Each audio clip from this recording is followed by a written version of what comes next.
اگر کسی کو کامیاب ہونا ہے، سکسیسفل ہونا ہے، اپنی زندگی میں کسی ٹارگٹ کو، کسی گول کو، کسی ہدف کو حاصل کرنا ہے، کسی مقام پر پہنچنا ہے، تو اس کے لیے استقامت بڑی ضروری ہے۔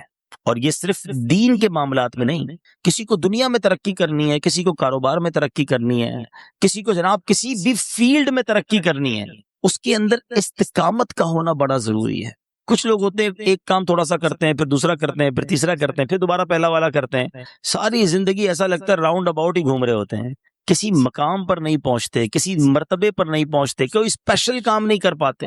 اب جیسے ماشاءاللہ دعوت اسلامی والے موجود ہیں، ہمیں اسلامی بھائی بھی یہ سوال کرتے رہتے ہیں کہ جناب استقامت کیسے ملے؟ اور استقامت جو ہے وہی راستہ ہے کامیابی کا، کسی جگہ پہنچنے کا۔ اور آخرت کے لیے استقامت، دین میں استقامت، ایمان پر استقامت، یہ کتنی ضروری ہے۔ قرآن مجید اور احادیث میں نبی پاک علیہ الصلوۃ والسلام کے فرامین ہمیں ملتے ہیں، اور پھر صحابہ کرام نے استقامت کے ایسے ایسے مظاہرے کیے، اولیاء کرام نے دین پر استقامت کے ایسے ایسے کام کر دکھائے کہ آج پڑھیں تو عقلیں حیران ہو جاتی ہے۔ آج ایک صحابی رسول کا آپ کو واقعہ سناتا ہوں۔ صحابی رسول ہیں حضرت عبداللہ بن حذافہ رضی اللہ تعالیٰ عنہ۔ غیر مسلموں کے فوج نے، رومیوں نے آپ کو قید کر لیا اور اپنے بادشاہ کے سامنے پیش کیا۔ بادشاہ کے سامنے جب حضرت عبداللہ بن حذافہ پیش ہوئے، آپ کو لے جایا گیا، تو بادشاہ نے کہا کہ تم اپنا مذہب اسلام تبدیل کر لو، اپنے مذہب کا انکار کر دو، دین سے پھر جاؤ تو میں تمہیں اپنی بادشاہت میں شریک کر لوں گا، اپنی بیٹی کا نکاح تمہارے ساتھ کر دوں گا۔ یعنی آپ ذرا سوچیں، صرف معاف کرنے کا نہیں کہا، بلکہ لالچ بھی دی گئی، انعام کا بھی اعلان ہوا کہ بادشاہت میں بھی شریک اور اپنی بیٹی کا نکاح بھی کر دوں گا۔ اور اگر تم نے ایسا نہ کیا تو پھر ظاہر ہے کہ پھر اس کی کانسیکوینسز، اس کا نتیجہ خطرناک ہوگا۔ لالچ تھی، انعام تھا، بادشاہ کی بیٹی کے نکاح کا مطلب یہ ہوا کہ آگے جا کے بادشاہت بھی مل جانی تھی۔ حضرت عبداللہ بن حذافہ نے جواب کیا دیا؟ آپ فرماتے ہیں کہ اگر تم اپنی ساری بادشاہت بھی مجھے دے دو، پھر بھی آنکھ جھپکنے کے برابر بھی اپنے دین سے میں نہیں پھروں گا۔ اچھا، اب بادشاہ جو ہے اس نے کہا کہ پھر تو میں تجھے قتل کر دوں گا، اب زبردست طریقے سے عبرت کا نشان بنا دوں گا۔ حضرت عبداللہ بن حذافہ نے کہا کہ آپ کو اختیار ہے، آپ کو جو چاہے کرنا ہے کریں، میں اپنے دین سے پھرنے والا نہیں۔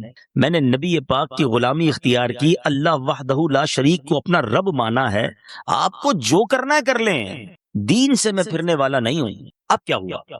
بادشاہ کے حکم سے تیر اندازوں کو بلایا گیا، باقاعدہ یوں سمجھیے کہ حضرت عبداللہ بن حذافہ کو سامنے کھڑا کیا گیا، اور اب تیر برسانے والے ماہر وہ کھڑے کر دیے گئے، اور اب بار بار آپ کے جسم پر تیر برسائے گئے، پتھر نہیں، تیر جو جسم میں پیوست ہو جاتا ہے، آپ کو تیر لگتے جاتے، اور آپ بار بار یہ کہتے کہ میں نے اپنے دین کو نہیں چھوڑنا ہے۔ تیر برسانے والے کہتے اپنے دین کو چھوڑ دو، پھر جاؤ اپنے دین سے۔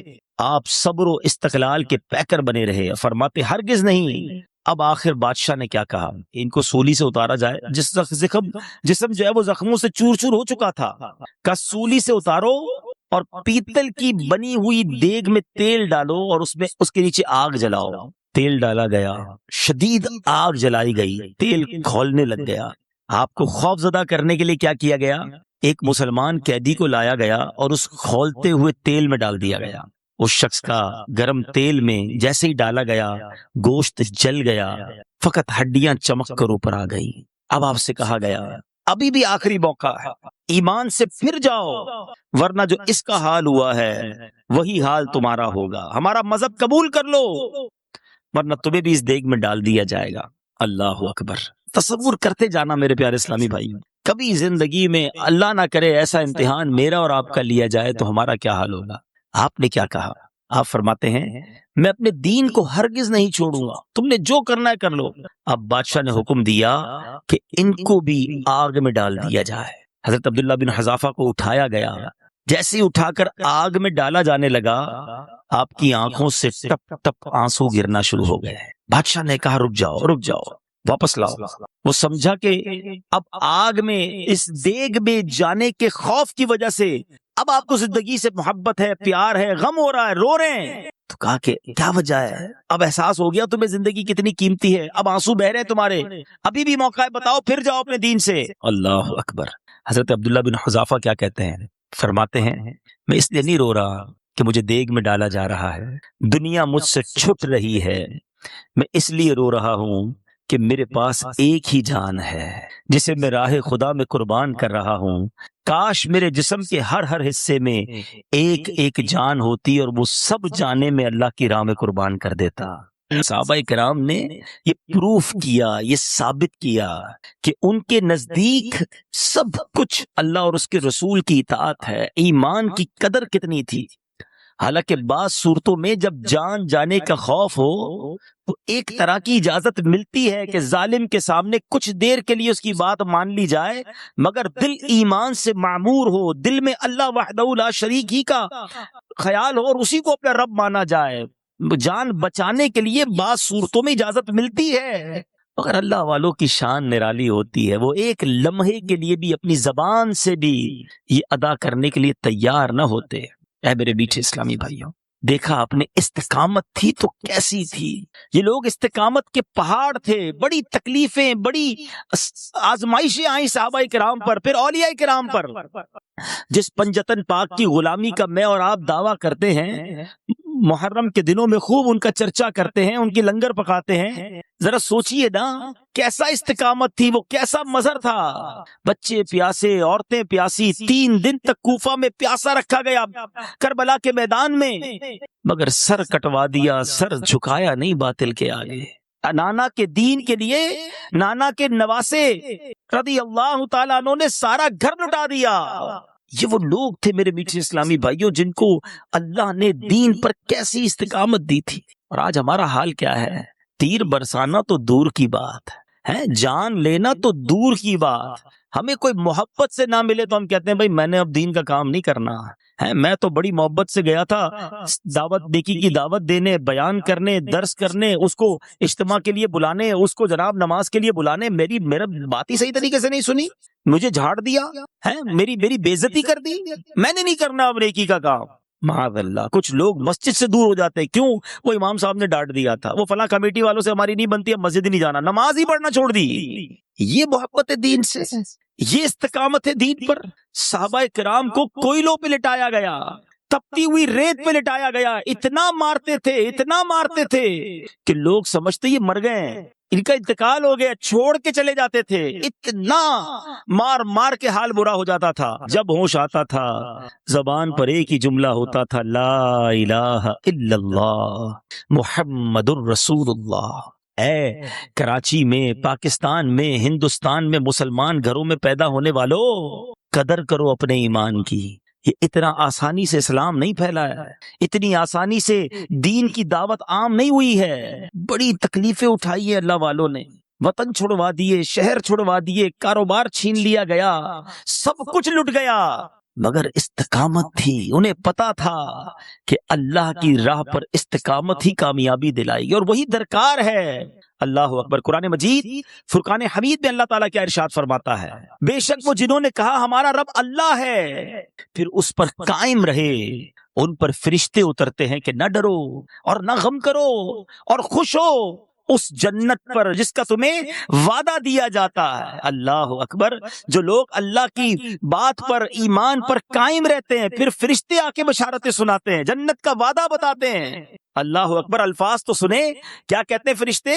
نہ ڈرو اور نہ غم کرو اور خوش ہو اس جنت پر جس کا تمہیں وعدہ دیا جاتا ہے۔ جنت کا وعدہ ہے ان کے ساتھ جو استقامت کے ساتھ ڈٹے ہوئے ہیں، جو اللہ کے احکام کو پریورٹی دیتے ہیں۔ سب سے زیادہ ضروری ہے رب کی ماننا، شریعت کی ماننا، نبی پاک کی ماننا۔ آج پرابلم یہ ہے ہم سب کی مانتے ہیں، رب کی نہیں مانتے ہیں۔ ہم باقی لوگوں کو راضی کرنے کے چکر میں رب کو ناراض کر رہے ہیں۔ ہم بیوی، بچے، دوست، میرا باس، میرا سیٹ، میرے جاننے والے راضی ہو جائیں، یہ نہیں سوچتے کہ ان کو راضی کر رہا ہوں کہیں رب ناراض نہ ہو جائے، کہیں میرے دین پر کمپرومائز نہ ہو جائے۔ لوگ جناب شریعت کی بات کو، ایمان کی بات کو بہت پیچھے لے جاتے ہیں. ایسا نہیں ہے. میں مسلمان ہوں، آپ مسلمان ہیں. ہماری زندگی میں سب سے پہلی چیز ایمان ہے، سب سے اہم چیز ہمارا دین ہے، اور سب سے پہلی رضا اللہ اور اس کے رسول کی رضا ہے. ذرا سوچیں تو صحیح، کیا ہماری زندگی میں یہ سب کچھ ہے؟ آج تھوڑے سے پیسے ہماری استقامت ختم کر دیتے ہیں. تھوڑا سا ماحول تبدیل ہوا تو نماز کی استقامت ختم. کئی بار کئی لوگوں نے نماز شروع کی، بڑی ہمت کے ساتھ شروع کی، 4-5-6 دن بعد کسی نے دل توڑ دیا، سستی چھا گئی، کسی نے کسی اور کام پہ لگا دیا، پھر استقامت ختم، نماز چلی گئی. قرآن پاک روز پڑھوں گا، پکی نیت کی، 2-4 دن قرآن پڑھنا شروع کیا، پھر چھوٹ گئی قرآن کی عادت. کیا ہے یہ؟ سوچے، اپنے آپ سے سوال کریں. لیکن گناہوں کی معاملات میں ایسی استقامت ہے کہ چھڑوانا چاہیں تو بھی نہیں چھوٹتی ہے. روز جس کو فلمیں دیکھنی ہیں دیکھ ہی رہا ہے، جس کو گانے سننے روز سنتا ہے، جس کو کوئی بھی حرام کام کرنا ہے، کچھ بھی ہو جائے وہ کرتا ہی کرتا ہے. باقی چیزوں پر استقامت ہے، یعنی اللہ کی نافرمانی پر استقامت ہے. اسی طرح دنیا کے بہت سارے معاملات میں استقامت ہے. نوکری پہ جانا کوئی نہیں چھوڑتا، جس کی اپنی دکان ہے کاروبار پہ روز جائے گا، کچھ بھی کر لے پھر بھی جائے گا. تھوڑا بہت سر میں درد ہے، نماز چھوڑ دے گا، دکان پہ پھر بھی جائے گا. سوچے نا، ایسا نہیں ہے کہ ہماری لائف میں استقامت نہیں ہے. نہیں جناب، ایسے پکے ہیں کچھ لوگ تو ساری زندگی کچھ کام کرتے اور پابندی سے کرتے ہیں. جن کی واکنگ کی عادت ہے وہ روز واکنگ کریں گے، صحت کا خیال رکھیں گے، ٹیبلٹ روز کھاتے ہیں. یعنی زندگی کے بہت سارے معاملات بڑے پکے ہیں. اگر گڑبڑ ہے تو وہ دین کے معاملات میں ہی ہے، اللہ رسول کے فرامین پر ہی ہے، آخرت کی تیاری میں ہی استقامت چلی جاتی ہے. کبھی آئے اجتماع میں پھر چلے گئے 6 مہینے کے لیے، کبھی گئے مدنی قافلے میں پکی نیت کی ہر مہینے جاؤں گا، پھر غائب ہو گئے. سوچے، یہ شیطان ہمیں استقامت نہیں پانے دیتا. اور کیا خوبصورت فرمان ہے، الاستقامت فوق الکرامت. استقامت جو ہے نا، یہ کرامت سے زیادہ افضل ہے. کچھ لوگ کہتے ہیں کرامت دکھاؤ، بزرگ وہ اچھا ہوتا ہے جس کی کرامت ہوتی ہے. کرامت تو ٹھیک ہے، لیکن ہر اللہ کے ولی کے لیے کرامت ضروری نہیں. جس کے اندر استقامت ہے وہ کرامت سے بھی بڑھ کے ہے. پابندی سے نماز پڑھنے والا، پابندی سے قرآن پڑھنے والا، پابندی سے درود پڑھنے والا، پابندی سے صدقہ خیرات کرنے والا، پابندی سے لوگوں کے ساتھ اچھے اخلاق اپنانے والا، وہ کمال کا آدمی ہے. نہیں جاتی اس کی نماز، کچھ بھی ہو جائے، نہیں کرتا وہ حرام کام، کچھ بھی ہو جائے، ارے وہ کمال کا آدمی ہے جس کے اندر یہ چیزوں کی استقامت ہے. لیکن آج میں نے اور آپ نے یہ چیک کرنا ہے کہ میری لائف میں کبھی موقع ملے نا، میں ایک مشورہ دیتا ہوں، ایک کاغذ قلم لے اور صبح سے شام تک وہ کون سے کام ہے جو ہم پابندی سے کرتے ہیں، ہر روز کرتے ہیں، اس کی لسٹ بنائیں. تو آپ کو پتا چلے گا کہ میری لسٹ میں میری دنیا اور معاذ اللہ بعض گناہوں کی عادتیں تو بڑی پکی ہیں، دین کی عادتیں اتنی پکی نہیں ہیں، استقامت نہیں ہے. اے وہ لوگوں جو دین پر استقامت حاصل کیے ہوئے ہو، تمہیں مبارک ہو. جو نمازوں پر استقامت جن کو ہے، جن کو عبادتوں پر، قرآن پر، نیکی کے کاموں پر استقامت ہے، تمہیں مبارک ہو. سنو سبحان اللہ، رب فرماتا ہے، اللہ فرماتا ہے بے شک وہ جنہوں نے کہا ہمارا رب اللہ ہے، پھر اس پر قائم رہے، مسلمان ہوئے، ایمان پایا اور اب ڈٹ گئے، مسلمان ہونے کا حق ادا کیا، ان پر فرشتے اترتے ہیں کہ نہ ڈرو اور نہ غم کرو اور خوش ہو اس جنت پر جس کا تمہیں وعدہ دیا جاتا ہے. اب مفتی قاسم صاحب نے تفسیر صراط الجنان میں اس آیت کی تفسیر کتنی پیاری بیان کی. آپ فرماتے ہیں بے شک وہ لوگ جنہوں نے اللہ پاک کے رب ہونے اور اس کی وحدانیت کا اقرار کرتے ہوئے کہا کہ ہمارا رب صرف اللہ پاک ہے، پھر وہ اس اقرار اور اس کے تقاضوں پر ثابت قدم رہے، اللہ پاک کی طرف سے فرشتے اترتے ہیں اور انہیں یہ بشارت دیتے ہیں اور کہتے ہیں تم آخرت میں پیش آنے والے حالات سے نہ ڈرو اور اہل و عیال وغیرہ میں سے جو کچھ پیچھے چھوڑ آئے اس کا غم نہ کرو اور اس جنت پر خوش ہو جاؤ جس کا تم سے دنیا میں اللہ پاک کے رسولوں کی مقدس زبان سے وعدہ کیا جاتا تھا. سبحان اللہ. اللہ کرے کہ یہ بشارت، یہ خوشخبری ہم سب کو بھی نصیب ہو جائے. اللہ ایسی استقامت دے کہ فرشتوں کے ذریعے ہمیں خوشخبری سنائی جائے. سبحان اللہ. امیر اہل سنت جبھی تو ایمان پر، استقامت پر کس قدر بار بار ہمیں ذہن دیتے ہیں، اپنے اشعار کے ذریعے، اپنے مدنی مذاکروں میں کتنی فکر نظر آتی ہے ان کے اندر ایمان پر استقامت کی. آج پرابلم کیا ہے؟ مثال دیتا ہوں، ہمارے پاس بھائی بیٹھے ہیں سارے، کوئی موٹر سائیکل پر آیا ہوگا، کوئی سائیکل پر آیا ہوگا، تو موٹر سائیکل جب آپ نے کھڑی کی ہوگی تو اس کو لاک بھی لگایا ہوگا. زیادہ قیمتی موٹر سائیکل ہوگی تو آپ کا خیال بھی ہوگا کہ یار نئی لی ہے. کسی کے پاس جیب میں موبائل ہوگا، نارمل سا موبائل ہوگا ویسے ہی رکھ لیں گے. قیمتی ہوگا تو ہر تھوڑی دیر بعد ہاتھ لگاتے ہیں، یار جیب میں ہے کہ نہیں، ٹھیک ہے نا. اچھا پیسے زیادہ ہیں تو بینک میں رکھتے ہیں. جتنی دنیا میں قیمتی چیز زیادہ ہے اتنی فکر زیادہ ہے، اتنی ٹینشن زیادہ ہے. صحیح بتائیے، ایک مسلمان کے لیے سب سے قیمتی چیز کیا ہے؟ وہ ایمان ہے. سمجھیے اس بات کو. لیکن کبھی ایسا ہوا کہ میں نے تھوڑی دیر بعد مجھے خیال آئے کہ یا اللہ میرا ایمان سلامت رہے گا کہ نہیں؟ کبھی رات کو جس طرح کسی کی نئی گاڑی ہو اور باہر کھڑی ہو تو وہ گھر سے باہر کر کے دیکھ رہا ہوتا ہے، یہ گیلری سے دیکھ رہا ہوتا ہے گاڑی ٹھیک ہے کہ نہیں. کبھی اس طرح رات کو بستر سے اٹھ گئے گھبرا کر کہ یار میرا ایمان میرے پاس رہے گا کہ نہیں، سلامت رہے گا کہ نہیں، اللہ سے دعائیں مانگی. دیکھیں جس چیز سے محبت ہونا، جس چیز کی حفاظت کی فکر ہو، وہ آپ کی میری دعا میں ضرور شامل ہوتی ہے. بچوں سے پیار ہے تو بچوں کی صحت کی دعا ضرور کریں گے آپ. مال سے پیار ہے تو مال کی برکت کی دعا کریں گے. گھر سے محبت ہے تو گھر میں برکت کی. یعنی جس چیز کی امپورٹنس ہے اس چیز کی دعائیں ضرور ہم کرتے ہیں. تو آپ سوال کر لیں اپنے آپ سے، ایمان پر کتنی دعائیں کرتے ہیں؟ کیا روز میری نماز میں، میری دعاؤں میں میرے ایمان کی حفاظت ہے، اس کی دعا ہے؟ اللہ کے حبیب صلی اللہ تعالیٰ علیہ وسلم کی دعا سنیے. حالانکہ نبی پاک وہ ہیں جن کے صدقے مجھے اور آپ کو ایمان ملا ہے. ان کے قلب اقدس کی تو حالت یہ ہے کہ ان کے قلب، ان کے دل پر پڑنے والے نور کی برکت سے ہمارے دل منور ہوا کرتے ہیں. شاعر لکھتے ہیں نا، تیرے صدقے میں آقا سارے جہاں کو دین ملا. آقا کے صدقے سب کو دین ملا ہے نا. ہمیں تو رحمان بھی ملا ان کے صدقے، قرآن ملا ان کے صدقے، رمضان ملا ان کے صدقے، سب کچھ نبی پاک کے صدقے ملا ہے. مگر میری اور آپ کی تعلیم کے لیے نبی پاک دعا کیا فرماتے ہیں؟ یا مقلب القلوب ثبت قلبی علی دینک. اے دلوں کو پھیرنے والے، میرے دل کو اپنے دین پر ثابت قدمی عطا فرما. سوچئے نبی پاک دعا کر رہے ہیں اور میں اور آپ کتنی دعا کرتے ہیں. امیر اہل سنت کے کتنے اشعار ہیں. ایک بڑا خوبصورت آپ کا شعر ہے نا، آپ لکھتے ہیں یا الہی کرے سی عنایت دے دے ایمان پر استقامت، تجھ سے عطار کی التجا ہے یا خدا، تجھ سے میری دعا ہے. آمین آمین بجاہ نبی. فکر کرو. بلکہ سیدی اعلیٰ حضرت امام اہل سنت تو یہاں تک لکھتے ہیں، جس کا مضمون ہے کہ جس شخص کو اپنے ایمان کی حفاظت کی فکر نہیں ہوتی نا، ڈر ہے کہ مرتے وقت اس کا ایمان اس سے چھین لیا جائے گا. تو اپنی فکروں میں، اپنی جس کو کہتے ہیں بڑی اچھی ٹینشن ہے، لوگ کہتے ہیں نا ٹینشن نہیں ہونی چاہیے. ارے واقعی دنیا کی ٹینشن نہیں ہونی چاہیے، دنیا کے غم نہیں ہونے چاہیے. دنیا کے غموں میں اللہ کرے ہم کبھی آنسو نہ بہائیں، مگر اللہ آخرت کی فکر عطا فرما دے، اپنا خوف نصیب فرمائے، بے قراری عطا کرے. نبی پاک کے عشق میں کاش رونا نصیب ہو جائے، کیونکہ اس رونے میں بھی لطف ہے، اس ٹینشن میں بھی مزہ ہے، اس بے قراری میں بھی قرار ہے نا. بات عجیب سی، بے قراری میں قرار کیسے آ گیا؟ تو مولانا حسن رضا خان صاحب لکھتے ہیں، برادر اعلیٰ حضرت، میرے دل کو درد الفت وہ سکون دے الہی. بات بڑی باریک ہے، سمجھ جائیں گے تو مزہ آ جائے گا. ایک طرف کہتے ہیں درد چاہیے، اور درد میں سکون کہاں سے آ گیا؟ سکون تو بے دردی میں ہوتا ہے، درد نکل جائے تو سکون ہوتا ہے. ایک طرف دعا ہو رہی ہے کہ یا اللہ میرے دل کو وہ محبت کا درد دے دے، وہ سکون دے دے. یہ خاندان اعلیٰ حضرت کا حصہ ہے. وہ کہتے ہیں میرے دل کو درد الفت وہ سکون دے الہی، میری بے قراریوں کو نہ کبھی قرار آئے.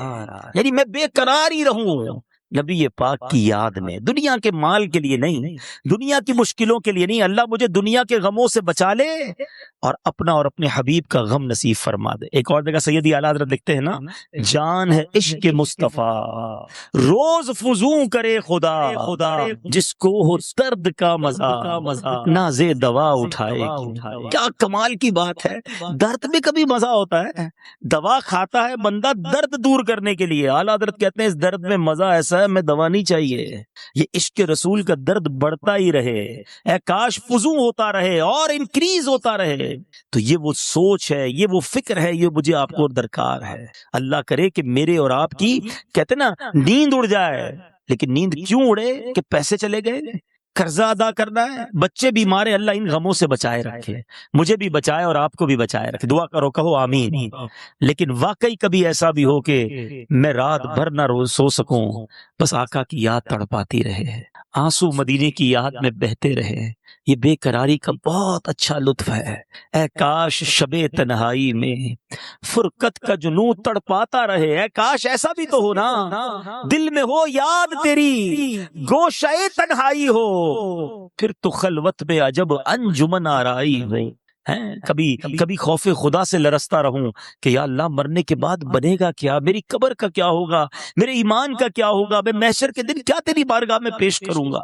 یہ ٹینشن، یہ غم، یہ تکلیف اچھی ہے، کیونکہ یہ غم جس کو لگ گیا اس کو آخرت کا غم بچ جائے گا، وہ ادھر شرمندہ ہونے سے بچ جائے گا اگر ادھر دل میں شرمندگی ہے۔ کیا خوبصورت شعر لکھا، وہ بھی غالباً مولانا حسن رضا خان صاحب کا ہے۔ فرماتے ہیں ندامت حشر میں اے آسیوں تم ساتھ لے جانا، ہائے ہائے ہائے، ادھر شرماتے رہا کرا، اپنے گناہوں پہ روتے رہا۔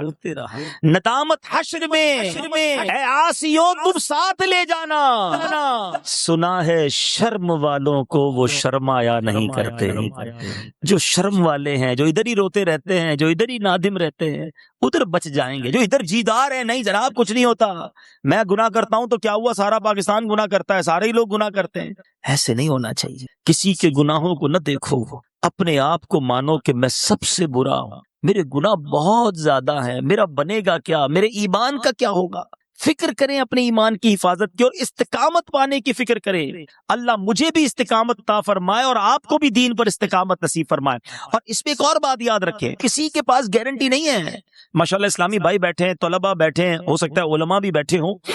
اگر میں دیندار بن گیا، چہرے پہ داڑھی آ گئی، سر پر امامہ آ گیا، 5 وقت نمازی بن گیا، دین کی دعوت دینے والا بن گیا، او جناب میری تو واہ واہ بڑی ہے، میں تو دیندار کہلاتا ہوں، اب سیٹسفائی ہو گیا کہ اب تو بس ایمان سلامت ہو گیا۔ نہیں، بڑے بڑے علماء، ارے میری اور آپ کی اوقات کیا ہے؟ جس پیر صاحب کے دامن سے وابستہ ہے نا، پیران پیر شیخ عبد القادر جیلانی، غوث پاک کا مرتبہ یہ ہے کہ غوث پاک کے بارے میں آتا ہے، علماء فرماتے اللہ نے وہ مرتبہ دیا ہے، آج بھی اگر کسی کو ولایت ملتی ہے تو غوث پاک کے در سے ملتی ہے۔ ہماری آپ کی اوقات نہیں۔ بریلی کے تاجدار لکھتے ہیں، سر بھلا کیا کوئی جانے کہ ہے کیسا تیرا، اولیاء ملتے ہیں آنکھیں وہ ہے تلوہ تیرا۔ یہ مرتبہ ہے غوث پاک کا، مگر سیدی غوث اعظم ایک بار کہتے ہیں، لوگ کہہ رہے ہیں آج عید کا دن ہے، عید کا دن ہے۔